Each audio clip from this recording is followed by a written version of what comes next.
Hi friends, YouTube ಚಾನಲ್ಗೆ ಸ್ವಾಗತ. ಮುಂದಿನ ಆಸೆ ಸಂಚಿಕೆ ಏನಾಗುತ್ತೆ ಅಂತ ನೋಡೋಣ ಬನ್ನಿ.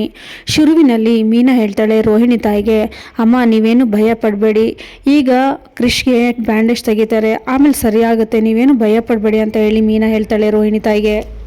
ಮೀನಾ ಹೇಳ್ತಾಳೆ ಕ್ರಿಶ್ಗೆ, ಕ್ರಿಶ್ ನೀನು ಎಲ್ಲ ಬ್ಯಾಂಡೇಜ್ ಓಪನ್ ಮಾಡಿದ ಮೇಲೆ ನೀನು ಎಲ್ಲರಿಗೂ ನೋಡ್ಬೋದು, ನನ್ನ ನೋಡ್ಬೋದು, ಫ್ರೆಂಡ್ಸ್ನ ನೋಡ್ಬೋದು, ಅಜ್ಜಿಗೆ ನೋಡ್ಬೋದು ಅಂತ ಹೇಳಿದಾಗ ಕ್ರಿಶ್ ಹೇಳ್ತಾನೆ, ಅಮ್ಮಂಗೂ ನೋಡ್ಬೋದಲ್ಲ ಅಂತ ಹೇಳ್ತಾನೆ ಕ್ರಿಶ್ ಆ ಥರ ಹೇಳಿದ ತಕ್ಷಣ ರೋಹಿಣಿಗೆ ತುಂಬಾ ಶಾಕ್ ಆಗುತ್ತೆ. ಈ ಕಡೆ ರೋಹಿಣಿ ತಾಯಿ ಕೂಡ ಏನು ಹೇಳಬೇಕು ಅಂತಲೇ ಗೊತ್ತಾಗದೆ ಅದು ಅದು ಅದು ಅಂತ ಹೇಳುವಾಗಲೇ ಮೀನಾ ಹೇಳ್ತಾಳೆ, ಪಾಪ ಕ್ರಿಶ್ಗೆ ಅವ್ರ ಅಮ್ಮ ನೆನಪಾಗಿದ್ದಾರೆ ಅನಿಸುತ್ತೆ, ಅದಕ್ಕೆ ಆ ಥರ ಹೇಳ್ತಾ ಇದ್ದಾನ ಅಂತ ಹೇಳ್ಬಿಟ್ಟು ಮೀನಾ ಹೇಳ್ತಾಳೆ. ಮೀನಾ ಆ ಥರ ಹೇಳಿದ ತಕ್ಷಣ ರೋಹಿಣಿ ತಾಯಿ ಹೇಳ್ತಾರೆ, ಹೌದಮ್ಮ, ಅವರಮ್ಮನ ಫೋಟೋ ನೋಡಬೇಕು ಅಂತ ಅವನಿಗೆ ತುಂಬ ಆಸೆ, ಅದನ್ನು ಹೇಳ್ತಾ ಇದ್ದಾನೆ ಅಂತ ಹೇಳ್ತಾರೆ ಅಂದರೆ ರೋಹಿಣಿ ತಾಯಿ. ಮೀನಾ ಹೇಳ್ತಾಳೆ, ಪಾಪ ಅಮ್ಮ ಇಲ್ಲ ಅಪ್ಪ ಇಲ್ಲ, ಅವನೇನಮ್ಮ ಮಾಡ್ತಾನೆ, ಅಲ್ಲ ನಿಮ್ಮ ಮಗಳು ಇದ್ದಾರೆ ಅಂದ್ರಲ್ಲ ದುಬೈಲಿ, ಅವರಿಗಾದರೂ ಕರೆಸಿ, ಅವರಾದ್ರೂ ಇದ್ದರೆ ಸ್ವಲ್ಪ ಅವನಿಗೆ ತಾಯಿ ತಂದೆ ಇಲ್ಲ ಅನ್ನೋದು ಅವನಿಗೆ ನೆನಪು ಆಗಲ್ಲ ಅಂತ ಹೇಳಿದಾಗ ಫೋನ್ ಮಾಡಿಕೊಡಿ ನಾನಾದರೂ ಮಾತಾಡ್ತೀನಿ ಅಂತ ಹೇಳ್ತಾರೆ ಮೀನಾ ಕ್ರಿಶ್ಗೆ ಹೇಳ್ತಾಳೆ, ದುಬೈಯಿಂದ ನಿಮ್ಮ ಅತ್ತೆ ಬರ್ತಾರೆ ಕ್ರಿಶ್, ನೀನೇನೋ ಟೆನ್ಷನ್ ಮಾಡ್ಕೋಬೇಡ ಅಂತ ಹೇಳ್ತಾನೆ. ಮೀನಾ ಹೇಳ್ತಾಳೆ, ಕೊಡಮ್ಮ ನಾನು ಮಾತಾಡ್ತೀನಿ ಅಂತ ತುಂಬಾ ಫೋರ್ಸ್ ಮಾಡ್ತಾ ಇರ್ತಾಳೆ. ಅದೇ ಟೈಮಲ್ಲಿ ಈ ಕಡೆ ಶ್ರುತಿ ಮತ್ತು ರವಿ ಇಬ್ಬರು ಕೂಡ ಬಂದು, ಹಾಯ್ ಕ್ರಿಶ್ ಹೇಗಿದ್ದೀಯಾ ಅಂತ ಹೇಳಿದಾಗ ಚೆನ್ನಾಗಿದ್ದೀನಿ ಅಂತ ಹೇಳ್ತಾನೆ. ಅಮ್ಮ ಹೇಗಿದ್ದಾನೆ ಕ್ರಿಶ್ ಅಂದಾಗ ಚೆನ್ನಾಗಿದ್ದಾನಮ್ಮ ಅಂತ ಹೇಳ್ತಾರೆ ಶ್ರುತಿಗೆ. ಆಗ ಶ್ರುತಿ ಬಂದು ನಿಂತ್ಕೊಂಡು ನೋಡ್ತಾ ಇರುವಾಗ ಈ ಕಡೆ ರವಿ ರೂಮ್ ಕಡೆ ಹೋಗ್ತಾ ಇರ್ತಾನೆ. ಇವರು ಫೋರ್ಸ್ ಮಾಡೋದು ನೋಡಿ ಫೋರ್ಸ್ ಮಾಡೋದು ನೋಡಿ ಈ ಕಡೆ ಹೇಗಾದರೂ ಮಾಡಿ ಈಗ ಸ್ಟಾಪ್ ಮಾಡಬೇಕಲ್ಲ ಅಂತ ಹೇಳ್ಬಿಟ್ಟು ರೋಹಿಣಿ ಬೇಕಂತಾನೆ ಟೇಬಲ್ ಮೇಲಿಂದ ಕೆಳಗಡೆ ಬೀಳಿಸ್ತಾಳೆ, ನೀರು ಇಲ್ಲ ಹಾಲೇನೋ ಬೀಳಿಸ್ತಾಳೆ. ಅದು ಬೀಳಿಸೋದನ್ನು ರವಿ ನೋಡ್ತಾ ಇರ್ತಾನೆ. ಆಮೇಲೆ ಹೇಳ್ತಾರೆ, ಇಲ್ಲ ಮೀನಾ ಕೈ ತಪ್ಪಿ ಬಿದ್ದೋಯ್ತು ಅಂತ ಹೇಳಿದಾಗ ಈ ಕಡೆ ರವಿ ನೋಡಿಕೊಂಡು ಆ ಕಡೆ ಹೋಗ್ತಾನೆ. ಈ ಕಡೆ ಶ್ರುತಿ ಬಂದ್ಬಿಟ್ಟು Rohini you are all right ಅಂತ ಹೇಳ್ತಾಳೆ. ಹಾಂ ಅಂತ ಹೇಳಿ ಅವಳು ಹೇಳ್ತಾಳೆ. ಮೀನಾ ಸರಿ ರೋಹಿಣಿ ನಾನು ಕ್ಲೀನ್ ಮಾಡ್ತೀನಿ ಬಿಡಿ ಅಂತ ಅವಳು ಕ್ಲೀನ್ ಮಾಡೋಕ್ಕಂತ ಹೋಗ್ತಾಳೆ. ಈ ಕಡೆ ಶ್ರುತಿ ರೂಮ್ ಒಳಗೆ ಹೋಗ್ಬಿಟ್ಟು, ರವಿ ನೆಕ್ಸ್ಟ್ ಬರ್ಡೇ ಪಾರ್ಟಿ ಇದೆ, ಈಗಲೇ ಹೇಳ್ತಾ ಇದ್ದೀನಿ, ಮತ್ತು ನಾಳೆ ನಾನು ಬರಲ್ಲ ಅಂತ ಹೇಳ್ಬೇಡ ಅಂತ ಹೇಳಿದಾಗ ರವಿ ಏನು ಮಾತಾಡಲ್ಲ. ಆಗ ಏನು ಯೋಚನೆ ಮಾಡ್ತಾಯಿದ್ದೀವಿ ರವಿ ಅಂದಾಗ, ಇಲ್ಲ ಮೊನ್ನೆ ರೀಸೆಂಟಾಗಿ ಇನ್ಸಿಡೆಂಟ್ ನಡೀತಲ್ವ ಅಂದಾಗ ಅದೆಲ್ಲರಿಗೂ ನಡೀತು, ಇದು ಅದನ್ನೇ ನೆನಪಲ್ಲಿ ಇಟ್ಕೊಂಡಿದ್ಯಾ ಅಂದಾಗ, ಇಲ್ಲ ಈಗ ರೋಹಿಣಿ ಹಾಲು ಬೀಳಿಸಿದ್ರಲ್ವ ಅಂತ ಅಂದಾಗ ಅದು ದೊಡ್ಡ ವಿಷಯನೇ, ಅದು ಕೈ ಜಾರಿ ತಪ್ಪೋಯ್ತು, ಫ್ರಿಜ್ಜಲ್ಲಿ ಹಾಲಿದೆ ಟೀ ಬೇಕಾ ಮಾಡೋಕ್ಕೆ ಹೇಳ ಅಂದಾಗ, ಅದು ಅಲ್ಲ ರೋಹಿಣಿ ಬೇಕಂತಾನೆ ಬೀಳಿಸಿದ್ರು ನಾನು ನೋಡಿದೆ ಅಂತ ಹೇಳಿದಾಗ, ಹೌದಾ ಅಂತ ಹೇಳ್ತಾರೆ. ಆಗ ಹೇಳ್ತಾನೆ ರವಿ, ಮಗು ಅಜ್ಜಿ ಇಬ್ಬರು ಬಂದಾಗಿಂದ ರೋಹಿಣಿಯವ್ರು ಸರಿ ಇಲ್ಲ, ರೂಮ್ ಬಿಟ್ಕೊಟ್ಟಾಗಿಂದ ಈ ಥರ ಮಾಡ್ತಾ ಇದ್ದಾರೆ, ಅದ್ರ ಮೇಲಿಂದ ಏನಾದರೂ ಕೋಪದಲ್ಲಿ ಈ ಥರ ಮಾಡ್ತಾ ಇದ್ದಾರೆ.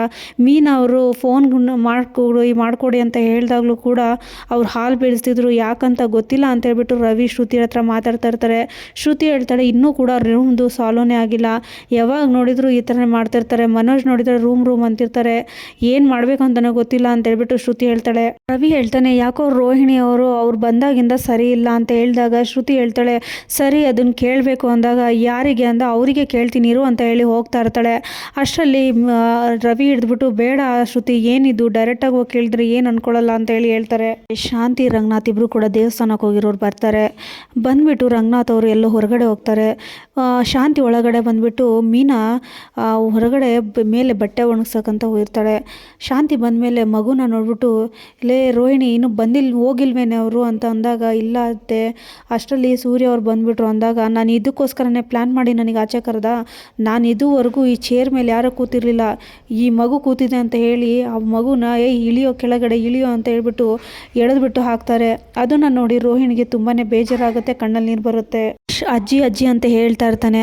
ಆಗ ಅಂದರೆ ರೋಹಿಣಿ ತಾಯಿ ಬಂದು, ಏನು ಆಯಿತು ಕ್ರಿಶ್ ಅಂದಾಗ, ಈ ಅಜ್ಜಿ ನನಗೆ ತಳ್ತಾ ಇದ್ದಾರೆ ಅಂದಾಗ, ಆಗ ಯಾರೋ ನಿನ್ನ ಅಜ್ಜಿ ಅಲ್ಲ, ಯಾರ್ದಾರ ಮನೆಗೆ ಹೋದಾಗ ಹೇಗೆ ನಡ್ಕೋಬೇಕಂತ ಹೇಳ್ಕೊಡೋಕ್ಕಾಗಲ್ವಾ ನಿಮಗೆ ಅಂತ ಬೈತಾ ಇರ್ತಾರೆ.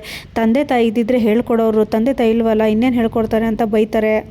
ಅದೇ ಟೈಮಲ್ಲಿ ಮನೋಜ್ ಬರ್ತಾನೆ. ಅಲ್ಲ ಕಣೋ ನೋಡು ಮನೋಜ್ ಇಲ್ಲಿ ನನ್ನ ಚೇರ್ ಮೇಲೆ ಕೂತ್ಕೊಂಡಿದ್ದಾನೆ ಅವನಂದಾಗ ಮನೋಜ್ ಹೇಳ್ತಾನೆ, ಅಯ್ಯೋ ಅಮ್ಮ ಬಿಡಮ್ಮ ಅವ್ನು ಚಿಕ್ಕ ಮಗು ಅಲ್ವಾ ಅಂದಾಗ, ಯಾರೋ ಚಿಕ್ಕ ಮಗು, ರೋಡಲ್ಲಿ ಹೋಗೋರು ಬರೋರೆಲ್ಲ ಬಂದು ಕೂತ್ಕೊಂಡ್ಬಿಡ್ತಾರೆ ನನ್ನ ಚೇರಲ್ಲಿ, ಇದುವರೆಗೂ ಯಾರೂ ಕೂತಿರ್ಲಿಲ್ಲ ಅಂತ ಬೈತಾ ಇರ್ತಾರೆ.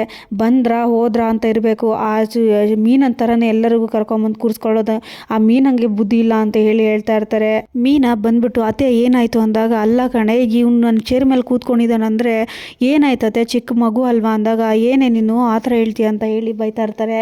ಅದೇ ಟೈಮಲ್ಲಿ ಮನೋಜ್ ಕೂಡ ಏನು ನಮ್ಮಮ್ಮಂಗೆ ಎದುರು ಮಾತಾಡ್ತಿದ್ಯಾ ಅಂದಾಗ ಏನು ಯಾರೋ ಅದು ಗಲಾಟೆ ಮಾಡ್ತಾ ಇರೋದು ಅಂತ ಹೇಳಿ ಸೂರ್ಯ ಬಂದು ಏನಾಯಿತು ಮೀನಾ ಅಂದಾಗ ಅಲ್ಲ ಆ ಚಿಕ್ಕ ಮಗು ಆ ಚೇರ್ ಮೇಲೆ ಕೂತ್ಕೊಂಡಿದೆ ಅದಕ್ಕೆ ಇಷ್ಟೆಲ್ಲ ಆಡ್ತಾ ಇದ್ದಾರೆ ಅಂದಾಗ ಏನು ಅರಸರು ಕೋಟೆ ಅದು ಇದು ಚೇರು ಹಾಗಾಗಿ ಈ ಥರ ಮಾತಾಡ್ತಿದ್ದಾರೆ ಅಂದಾಗ ಅದು ನನ್ನ ಚೇರು ಕಣೋ ಅಂತ ಹೇಳ್ತಾರೆ ಶಾಂತಿ. ಈ ಕಡೆ ಮನೋಜ್ ಅಲ್ಲಮ್ಮ ನಾನು ಬಿಸ್ನೆಸ್ ಮಾಡ್ಕೊಂಡು ಬರ್ತೀನಿ ಸುಸ್ತಾಗಿರುತ್ತೆ ನೋಡಿದ್ರೆ ಇವ್ರು ರೂಮಲ್ಲಿ ತುಂಬ್ಕೊಂಡಿದ್ದಾರೆ ಅಂತ ಹೇಳಿದಾಗ ರೋಹಿಣಿಗೆ ತುಂಬಾ ಕೋಪ ಬರುತ್ತೆ. ಅಲ್ಲ ಬರೀ ರೂಮು ಅಂತ ಹೇಳ್ತಾ ಇರ್ತೀಯಲ್ಲ ಯಾಕೆ ರೂಮು ಹಾಲಲ್ಲಿ ಮಲ್ಕೊಂಡ್ರೆ ಆಗಲ್ವಾ ನಿನಗೆ ಹೋಗಿ ಹಾಲಲ್ಲಿ ಮಲ್ಕೊ ಅಂದಾಗ ಅಲ್ಲ ಯಾರಿಗೋಸ್ಕರ ನಾವ್ಯಾಕೆ ಜಗಳ ಆಡೋದು ಅವ್ರಿಗೆ ಆಚೆ ಕಳಿಸು ಅಂತ ಹೇಳಿದಾಗ ಏನಕ್ಕೆ ಆಚೆ ಕಳಿಸ್ಬೇಕು ನೀನು ಹಾಲಲ್ಲಿ ಮಲ್ಕೊಂಡ್ರೆ ಏನಾಗುತ್ತೆ ಅಂತ ಹೇಳ್ಬಿಟ್ಟು ರೋಹಿಣಿ ಕಿರ್ಚಾಡ್ತಾಳೆ. ಸರಿ ಆಯಿತು ಬಿಡು ನೀನು ಯಾಕೆ ಜಗಳ ಆಡ್ತಿದ್ಯಾ ನನ್ನ ಹತ್ರ ಅಂತ ಹೇಳ್ಬಿಟ್ಟು ಮನೋಜ್ ಹೇಳ್ತಾನೆ. ಆಗ ಮನೋಜ್ ಅನ್ಕೋತಾನೆ ಮನಸ್ಸಲ್ಲಿ ಅಲ್ಲ ಯಾರಿಗೋಸ್ಕರ ರೋಹಿಣಿ ಯಾಕೆ ನನ್ನ ಹತ್ರ ಜಗಳಾಡಿ ಇಷ್ಟೊಂದು ಟೆನ್ಷನ್ ಮಾಡ್ಕೋತಿದ್ದಾಳೆ ಅಂತ ಹೇಳಿ ಯೋಚನೆ ಮಾಡ್ಕೊಂಡು ಹೋಗ್ತಾ ಇರ್ತಾನೆ. ಈ ಕಡೆ ಮೀನಾ ಸೂರ್ಯ ಕೂಡ ನಿಂತ್ಕೊಂಡು ನೋಡ್ತಾ ಇರ್ತಾರೆ. ಇನ್ನೊಂದು ಕಡೆ ಬೆಳಗ್ಗೆ ಆಗುತ್ತೆ. ಬೆಳಗ್ಗೆ ಆದಮೇಲೆ ಕೃಷ್ಣ ಹಾಸ್ಪಿಟಲ್ ಕರ್ಕೊಂಬಿಡಿ ಹೋಗ್ಬೇಕಂತ ಹೇಳ್ಬಿಟ್ಟು ರೆಡಿ ಆಗ್ತಾ ಇರ್ತಾರೆ. ರೋಹಿಣಿ ರೆಡಿಯಾಗಿಬಿಟ್ಟು ದೇವ್ರ ಹತ್ರದಿಂದ ಕುಂಕುಮ ತಂದುಬಿಟ್ಟು ಅವಳು ಹಚ್ಕೊಂಡು ಆ ಕಡೆ ಈ ಕಡೆ ನೋಡಿಬಿಟ್ಟು ಕ್ರಿಶ್ ಇರೋ ರೂಮಲ್ಲಿ ಹೋಗಿ ಲಾಕ್ ಮಾಡಿಕೊಂಡು ಕ್ರಿಶ್ ಅಂತ ಹೇಳಿ ಕರೀತಾರೆ. ಅಮ್ಮ ಅಂತ ಹೇಳಿದಾಗ ಮೆಲ್ಲಗೆ ಕರಿ ಅಂತ ಹೇಳ್ತಾಳೆ. ಹಣೆ ಕುಂಕುಮ ಹಚ್ಕೊಂಡು ಹಾಸ್ಪಿಟಲಿಗೆ ಹೋಗ್ತಾರೆ.